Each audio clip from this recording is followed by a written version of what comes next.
Bonjour à toutes et à tous et bienvenue dans cette nouvelle interview. J'ai le grand plaisir d'être avec Yosra Béjar.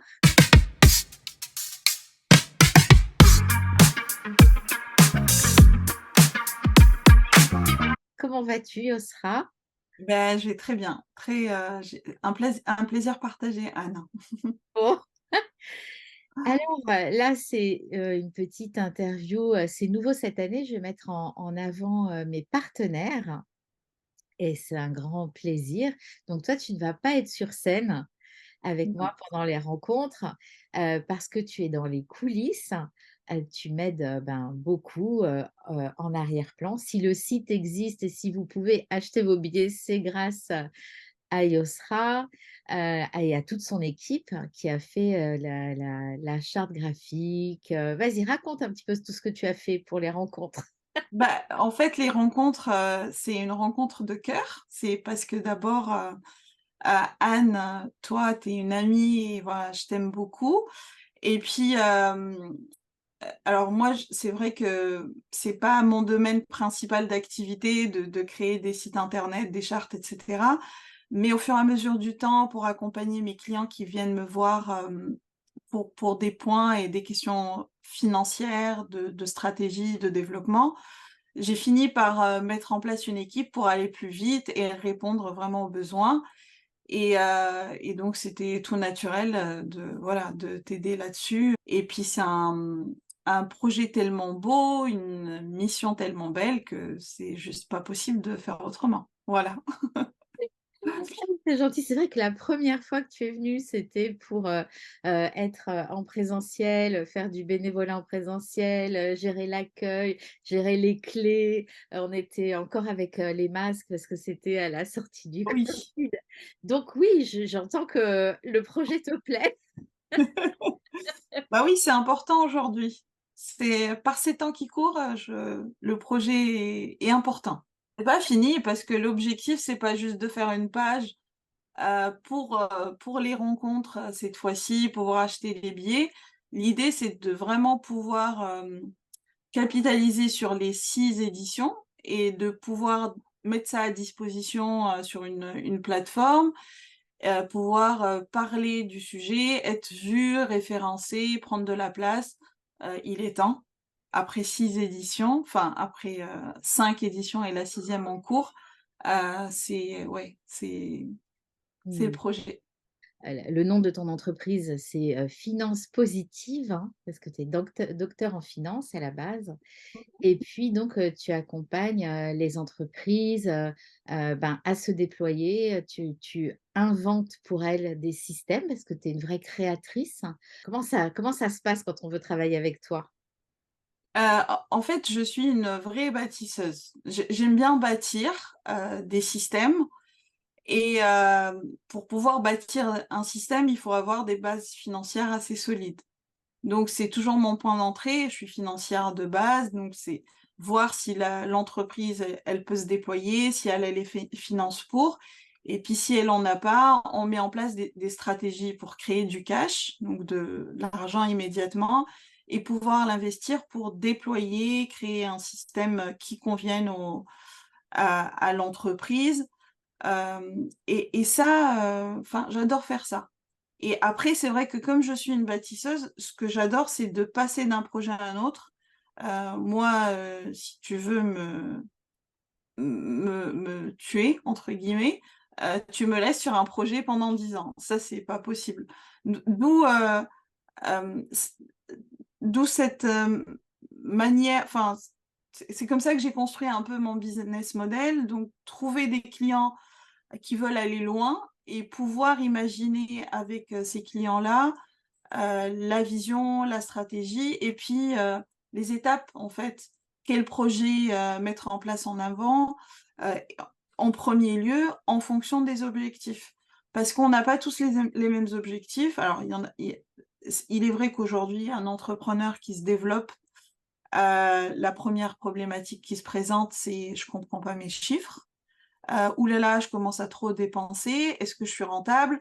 Vraiment des questions de base. Donc déjà, euh, ramener de la sérénité par rapport à ces questions qui sont pas plus complexe que ça quand on commence à connaître un peu les bases. Et puis après, on se dit: «Où est-ce qu'on veut aller?» Est-ce qu'on veut de la croissance? Est-ce qu'on veut valoriser notre activité? Parce qu'aujourd'hui, il y a quand même aussi des gens qui se disent: «Bah, à un moment, j'aimerais vendre mon entreprise, hem, pour, aller faire autre chose» ou «J'aimerais lever des fonds pour aller me déployer davantage». Et donc du coup, les stratégies qu'on met en place sont différentes et les projets sur lesquels on avance sont différents. Donc voilà. Et donc pour travailler avec moi, il suffit de me contacter et puis on regarde si on est compatible d'abord généralement, j'ai toujours 3 phases dans mon accompagnement. C'est d'abord on fait connaissance, on met en place un audit de la situation.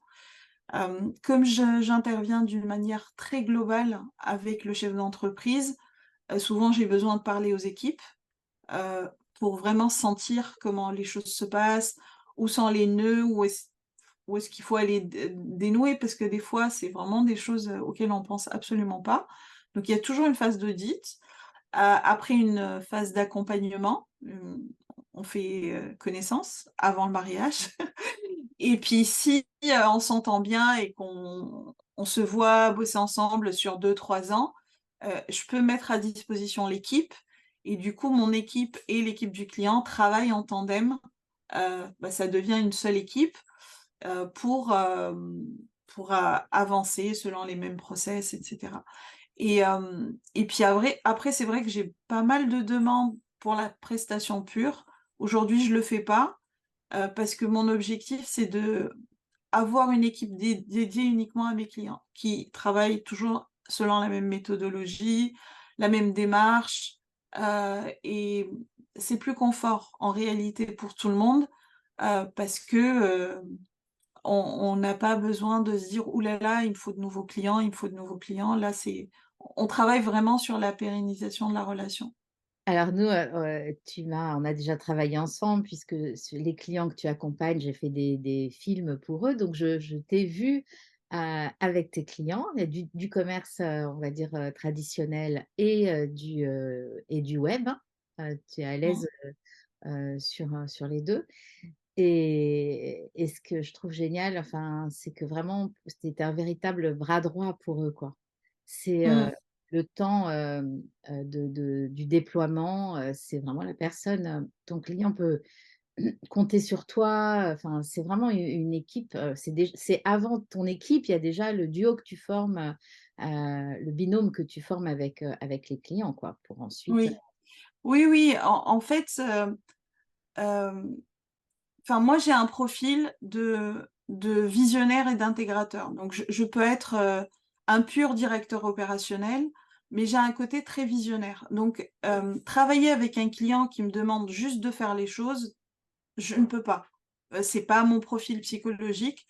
Donc, j'ai besoin de faire partie de l'entreprise. Donc, souvent, on travaille la vision ensemble, la stratégie, et après, j'ai cette capacité, puis les clients me le disent souvent, à pouvoir dire: «Bon, bah, on peut faire ça et ensuite ça et ensuite ça» et ça s'arrête pas. C'est en une réaction en chaîne, en fait, sur les possibilités et mon côté structure pour dire: «OK, c'est ce projet, ensuite celui-là, là, il faut qu'on génère du cash pour pouvoir faire telle chose» et ça, les clients apprécient, énormément. Et puis après, moi j'adore apprendre, donc quand je trouve pas le prestataire, bon ben, on s'y met avec l'équipe, on apprend, souvent on a aussi des prestataires, bon ça existe et puis on en rencontre tous, des prestataires qui reproduisent bêtement une même stratégie pour tout le monde. Et des fois on a des spécificités et donc du coup, je suis des fois face à des prestataires qui entendent pas ma demande. Et quand je perds trop de temps, c'est entre autres aussi pour ça que j'ai créé cette équipe, beh, en fait, je me dis, «Je vais arrêter de perdre du temps. Ce besoin, je l'ai sur plusieurs clients, donc je vais aller chercher la personne, la former et puis on on ajoute, une compétence à l'équipe de cette manière-là». Donc on est venu à faire petit à petit, différentes choses. Aujourd'hui, on a une expertise dans les sommets en ligne, on a une expertise sur les challenges de 5 jours, etc. Et, et en fait, je vois les résultats s'améliorer. Et comme c'est la même équipe qui bosse toujours pour les mêmes clients et un petit nombre de clients, beh, forcément l'apprentissage est, est intéressant et plus rapide, plus efficace. Et toi, tu es heureuse là-dedans Ah parce que oui, tu étais formatrice, hein, et puis voilà, tu as décidé de changer. Tu as aussi goûté un peu, à l'immobilier. Tu as monté une boîte, oui, oui, je suis un peu multicasquette et j'aime bien, c'est ce que je te disais tout à l'heure, je suis une bâtisseuse. Donc on peut pas me mettre sur un seul projet, toute ma vie, c'est pas possible. Donc à la base, effectivement, moi j'ai travaillé, en finance. J'ai été, formatrice, longtemps, j'ai été même maître de conférences, en école d'ingénieur et en école de commerce. J'ai monté des programmes pédagogiques. Hem, j'ai, participé à des rapports, pour le ministère, pour, Christine Lagarde quand elle était ministre des économies et des finances, toujours autour des thématiques d'évaluation d'entreprise, de comment créer de la valeur, comment créer de la richesse et pour moi, par l'humain et tout ce que l'humain peut faire au sein de l'entreprise.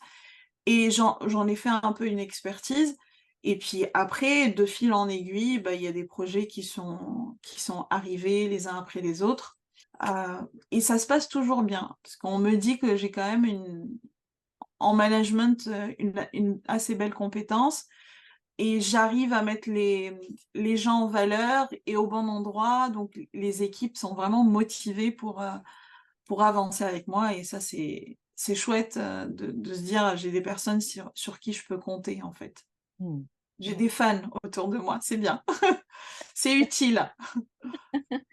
Et tu es aussi auteur. Oui, aussi. Ah là, on la sort, on te sort de l'ombre aujourd'hui, au Oui, oui, micro. oui, je suis auteure aussi, alors à la base, j'ai un doctorat en finance, donc j'ai rédigé, d'abord ma thèse de doctorat il y a très longtemps, ça me rajeunit pas tout ça. Donc j'ai écrit pas mal d'articles et cetera et puis à un moment, bah, je me suis dit, l'approche d'analyser l'entreprise, d'analyser la santé d'une entreprise, à un moment, il faut bien que je le grave un peu, dans le marbre et donc j'ai coécrit un livre avec, un ami qui travaille, en banque d'affaires, pour, justement parler de toutes les étapes et tous les endroits où il faut regarder pour voir si son entreprise est en santé. Évidemment, il y a tous les aspects immatériels, donc le capital humain, le dirigeant, l'innovation, tous ces aspects-là qui font de la valeur aujourd'hui et tous les aspects un peu plus classiques de compréhension de ses finances, de sa rentabilité, de sa gestion de trésorerie, et cetera, et cetera. Bon, alors a priori, on n'aurait peut-être même pas dû se rencontrer, hein, tellement, nos parcours sont différents. Et en fait, ce qui nous rejoint, c'est, la joie de vivre, l'amour, de la vie, le respect, le prendre soin, de soi, les énergies. Voilà, c'est là-dessus où on a nos points communs, voilà cette, d'abord amitié qui est née, puis on a commencé à travailler ensemble et puis voilà, moi je suis ravie que tu sois ma partenaire. Ouais, je suis ravie aussi.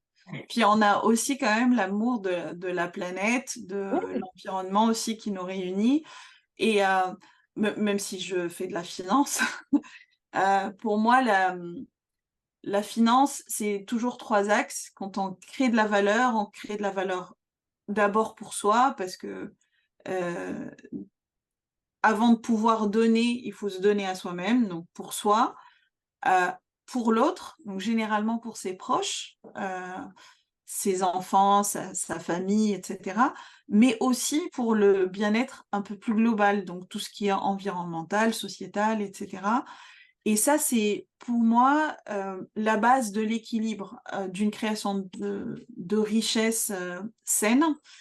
Et, euh, et les gens ne se rendent pas forcément compte de ça. Je faisais souvent des ateliers en intelligence financière et j'avais toujours un exercice que je faisais qui faisait un peu jaser, diraient les Canadiens. Euh, je leur fais faire un exercice en 2 étapes. Donc et c'est un exercice plus ou moins classique que plein de gens utilisent. Si tu avais une source inépuisable d'argent, qu'est-ce que tu ferais? Et donc, je leur fais faire une liste, je leur laisse du temps pour faire une liste assez longue. Et puis vient la deuxième partie de l'exercice, et là, c'est moins drôle pour les gens parce qu'ils se rendent compte de leur travers. Et je leur donne une feuille avec un tableau, 3 colonnes, et je leur demande de ranger toute la liste dans les 3 colonnes. Et les 3 colonnes, c'est d'abord qu'est-ce qui me concerne personnellement. Donc, généralement, tu vas trouver acheter une maison, une voiture, enfin, les choses classiques, voyager partout dans le monde. Et puis, tu vas avoir la deuxième colonne, ce que tu fais pour les gens proches, donc avec qui tu es touché émotionnellement. Donc, ça peut être un enfant, un parent, un ami. Souvent, tu as tous les cadeaux que tu fais à tes proches. Et tu as la troisième colonne qui est le don, la participation au monde, l'aspect environnemental, etc. Et souvent, tu as cette colonne qui est très vite par rapport aux autres, et j'ai souvent la réaction, est-ce que je peux revenir sur ma liste? Est-ce que je peux rajouter des trucs? Bah non, en fait.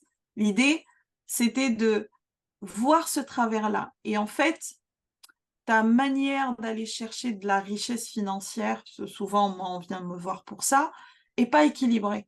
Donc, même si tu vas avoir ce que tu avais demandé, tu seras pas spécialement plus heureux parce que tu n'es pas dans cet équilibre. Donc, il faut être connecté à cette notion de don, de participation au monde, à ton empreinte. Il faut que ça soit plus grand que soi, en fait. Et ça nous rapproche énormément. Enfin, Oui, je sais que tu es beaucoup dans ça. c'est vrai. Et ça fait partie des choses, des points communs qu'on a, toutes les Ouais, deux. ouais, c'est vrai. Il y a autre chose aussi qui nous rapproche, c'est le côté positif. Donc, tu as choisi d'appeler ta structure finance positive. Et je trouve ça super parce que finance, on a cette connotation de profit. Il peut y avoir des personnes non éthiques. Mm. Et ça, c'est pas toi du tout, en fait, hein. Tu dis qu'on peut Oui, être financier et dans l'amour de la vie, en fait. c'est ça. C'est ça. Et en fait, c'est vrai que la finance, elle a une connotation négative. euh, Partout dans le monde et particulièrement en France, quand on gagne de l'argent, généralement on se cache et c'est bien dommage. Et puis moi, je trouve que c'est un gâchis. C'est un gâchis monumental de se dire que c'est négatif ces aspects-là. Donc je me suis dit, bon, c'est quoi le chemin le plus simple? Je vais prendre le mot négatif et je vais prendre l'inverse et je vais mettre positif en face. Et puis pour moi, ce n'est qu'un outil, qu'un moyen qu'on utilise euh, euh, pour vivre en fait. Et d'ailleurs, les personnes qui gagnent beaucoup d'argent et qui le thésaurisent, en fait, qui le mettent de côté par peur du manque, et Christian Junot en parlera mieux que nous, ces personnes-là, elles seront jamais heureuses. Et en fait, l'argent n'est qu'une énergie au service de la vie. Donc, si tu l'as et que tu l'utilises pour, par exemple, dépenser, tu dépenses cette ressource pour aller faire un voyage, une expérience de vie, aller rencontrer des peuples reculés ou je ne sais quoi. C'est là où on est heureux, en fait. Je peux être heureuse, non pas parce que j'ai cet argent-là, mais c'est parce que cet argent m'a amené à vivre une expérience qui va être ancrée dans ma mémoire, que je vais transmettre à mes enfants.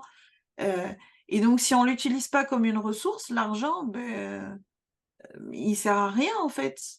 Et Mm. c'est pas l'argent la source du bonheur, c'est l'expérience qu'on vit potentiellement grâce à l'argent qu'on avait pour pouvoir, parce qu'aujourd'hui, pour se déplacer, faut payer un train, un avion, Mm. faut bien se nourrir, se loger, enfin des choses comme ça. mais c'est plus l'expérience que tu vis, qui t'amène à vivre cette beauté et pas l'argent lui-même. Et donc ça c'est très positif la finance. La finance, au-delà de la question argent, heu, tous les aspects financiers, au départ, ils ont été créés pour aider l'humanité. Mmh. Heu, on peut prendre n'importe quel concept financier et qu'on réfléchit pourquoi ça a été mis en place, on voit que c'est pour servir la vie. Si on commence au troc, ça a été le cas, c'est pour faciliter les échanges, donc finalement servir la vie. Comme tu peux prendre les marchés financiers, ça a émergé pour financer l'économie, pour créer des choses réelles. Après, c'est la perversité de l'homme, qui a détourné l'utilisation principale pour en faire des choses moins belles et puis, créer des crises et cetera et cetera. Bon, c'est un long sujet, mais la finance, au départ, c'est ça sert la vie, rien d'autre, quoi. Donc c'est positif. C'est positif. Positif et toi, tu es assez, optimiste sur le sujet, ben, de la finance? L'égrégore financier, si on peut parler égrégore, est extrêmement puissant, le lobby financier est extrêmement puissant, et donc de toute façon, on ne peut pas le combattre, puisqu'il est tellement puissant qu'il est là. Heu, c'est pas en se mettant en retrait du système, en tout cas c'est ma vision à moi, qu'on peut changer le système. Et un système ne peut s'effondrer que si on crée un autre système, qui soit positif et différent. Donc pour moi, c'est important que les gens, ne rejettent pas le système, mais qu'ils prennent les fondamentaux qui étaient positifs au départ et de refaire émerger ces points-là pour, pour retrouver un système différent et l'autre, il va s'éteindre de lui-même, en réalité. On peut faire le parallèle avec n'importe quoi, je peux prendre les cassettes. Alors moi, j'ai connu les cassettes, tout le monde a peut-être pas connu les cassettes, mes enfants certainement pas. Les cassettes n'existent plus. Pourquoi ça n'existe plus? Parce que juste les gens, ils se sont détournés de ça, parce qu'il y a eu le CD, après le CD, maintenant on est dans du full numérique et cetera. Heu, en fait, bon, c'est pas comparable avec le système financier, mais finalement, c'est la même chose. Une Métaphore. chose s'éteint si on lui donne plus, d'importance. Pareil pour la pellicule, enfin, toi Ouais. pareil dans le domaine, dans ton domaine, c'est pareil, il y a des choses qui existent plus, la technologie a évolué et les gens se détournent, des choses qui sont obsolètes. Donc tout ce qui est négatif dans le système actuel peut devenir obsolète si les gens s'intéressent à des choses autres. Mmh. Et oui, je suis assez optimiste parce que, bah, il y a toujours, enfin, c'est la vie, c'est des cycles. De toute façon, on répond au cycle de la nature et forcément, dans les nouveaux cycles qui arrivent, bah, il y a pas mal de gens qui prône ces aspects très positifs de la finance, de ce que ça peut apporter à l'humain, de comment appréhender ces questions-là, de pas tomber dans les travers, et cetera et il y a un travail qui se développe énormément, heu et puis je vais reciter, Christian Junod qui fait un travail extraordinaire sur le sujet, et c'est aussi grâce à des personnes comme ça, qu'un nouveau système peut émerger, pour que l'ancien s'éteigne ou en tout cas se transforme. Donc oui, je reste optimiste. OK. Et là, en ce moment, bah, il y a eu, l'inflation, il y a beaucoup d'entreprises qui ferment, les Alors le méthodes, marché, se transforme. C'est sûr que le marché on a eu plusieurs phases. Donc il y avait l'avant Covid, il y avait pendant le Covid, il y avait le post-Covid et là c'est encore autre chose. Il y a toutes les crises qui se mettent en place. qu'il y a eu une accélération numérique. Aujourd'hui, il y a énormément, de nouveaux acteurs. Le marché aujourd'hui, il est sensible à la qualité. C'est-à-dire que, pendant le covid et après le covid, les gens découvrent le numérique. Plein de choses se passent à distance, tout semble génial, beau, et cetera, et donc les gens sont pas regardants sur la qualité forcément. Et on a eu un apprentissage accéléré, en fait. Les gens ont appris et aujourd'hui, hem, les gens regardent la qualité. C'est pas suffisant, de me donner, de me faire que du marketing. Je veux vraiment regarder la qualité, le fond et puis la relation humaine. Et aujourd'hui, c'est aussi l'ère de l'IA. On ne sait plus qui écrit, qui donne le contenu. Donc aujourd'hui, l'intelligence artificielle peut t'aider à écrire un bouquin assez rapidement. Tu ne fais que corriger pour mettre ta patte et encore, il y a vraiment des choses qui avancent énormément de ce côté-là et donc les gens sont sceptiques, recherchent une relation de confiance. Ils ont besoin, d'avoir ce contact. Donc je vois le retour au, presque au toucher. Heu, Pas forcément le présentiel, être en salle avec les gens, peut-être que ça viendra un séjour, le jour où l'IA peut complètement cloner ton image et faire une vidéo comme si c'était toi, on fera pas la différence. On n'en est pas encore là, mais on pense que ça va très, très vite arriver. Mais les gens ont besoin de ce contact, de ce lien de confiance. Est-ce que, je peux te faire confiance? Est-ce que, ça résonne avec moi? Donc ça, je le vois assez fort et les gens qui s'adaptent pas à ce changement de marché vont forcément, avoir des difficultés. Il y a de vraies difficultés sur le marché. Aujourd'hui, les gens, hem, achètent un peu moins cher, en tout cas sur tout ce qui est digital, mais parce qu'on a une concurrence qui arrive, on a une concurrence internationale. Avec l'IA, la traduction devient hyper simple, donc on a aussi l'arrivée des Américains, enfin le marché bouge. Donc il faut, penser différemment, déjà qualité, et il faut se dire, «Mon marché se limite pas à là où je suis».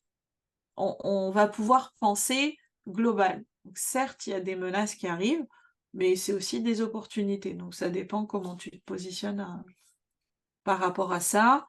Et puis, il y a toujours eu des crises, où, je me dis: «Ouh là là, c'est une catastrophe et je veux pas avancer». Je dis: «Bon, bah, OK, il y a une problématique, comment je la résous?» Moi, je suis très orientée solution. Donc du coup, quand il y a, une problématique, et qu'en face, j'ai commence à avoir des collaborateurs qui essayent de m'expliquer pourquoi il y a la problématique, je leur dis: «Stop, enfin, je veux pas de coupable, je veux une solution». Peu importe comment la situation est née et qui a déclenché la naissance de cette problématique, je m'en fous, c'est pas important. Comment on fait pour résoudre cette situation et comment on peut aller de l'avant? Et ça, je pense que ça doit être obligatoire chez tout le monde aujourd'hui. Et on oublie, «Ah mais je suis victime de la situation». Bah, c'est comme ça. La vie, il y a des hauts et des bas et c'est une succession d'événements, positifs et négatifs pour t'amener à la meilleure situation pour toi. Donc si tu l'as pas compris, bah, ça va être, quand même dur. Donc il faut mieux le comprendre, plus vite, tu vas gagner du temps, en fait. Moi aussi, comme toi, je suis orientée, solution Oui. et ouais, du coup, il y a enfin, pour moi, il y a toujours, une solution. Mmh. Il y en a toujours et il faut juste l'avoir. Mmh. Et Mmh. pour ça, avoir, l'esprit, serein et pas avoir, le mental, qui gigote, dans tous les sens. Ouais, qui Et s'agite. donc prendre soin de soi, de son mental, ça va être, super important, pour gérer son entreprise aussi. Ouais, mais c'est pour ça qu'il faut venir aux rencontres.